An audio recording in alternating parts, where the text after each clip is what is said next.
Somebody. Anyway. Something like that. 9:40. Hey, when it comes to fighting wildfires, firefighters sometimes use bulldozers. Yes, Ashley Williams is getting a quick lesson on using a bulldozer this morning. I'm a little bit afraid, I'm concerned, yeah.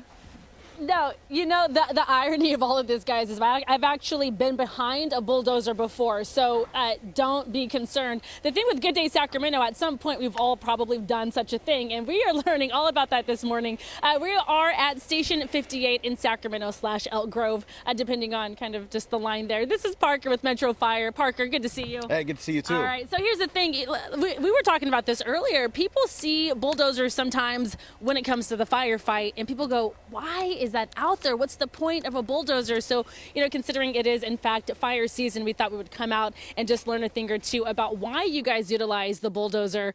Parker, why don't you break it down for us? So Metro Fire is truly all hazard, all risk. This is just one of the components that we have. This coupled with our air operations, our boat operations, our TEMS team, water rescue. This is just one example of the service delivery that we provide.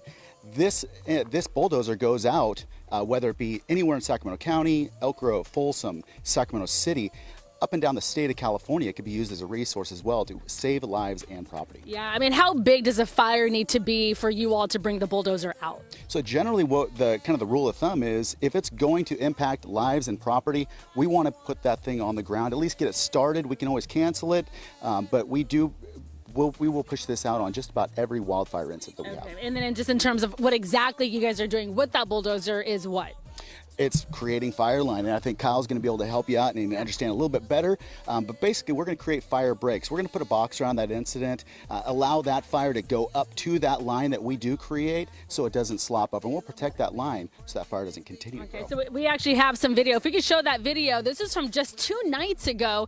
So lucky that we were able to get this from Metro Fire. So Kyle, we're watching the video now. Why don't you tell us exactly where that fire was and what you guys were able to do? Sure. I think what they were doing, I wasn't on that incident. It was on Jackson Highway during that wind event we had prior to the storm coming in.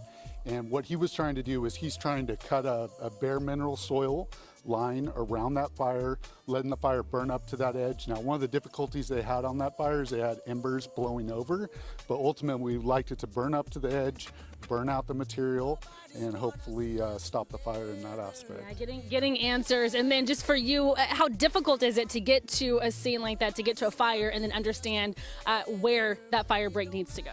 With that fire, it was particularly difficult just because you had some swirling winds. We didn't have one constant wind direction, so that can make it difficult to kind of predict where it goes. And that may make us take a less direct attack on it. Maybe we make a bigger box and try and cut line that way. Wow, getting answers this morning. So now you see if there is a bulldozer on a fire, now you understand why. Coming up in the next hour, guys, we will in fact get behind the bulldozer. Kyle will walk me through everything, and we will create a bit of a fire break, air quotes, so we can learn exactly how it's done. Absolutely, right, yeah. There it is. All right, guys, we'll toss it back over to you. I'm telling you, on the bulldozer. 10 o'clock hour.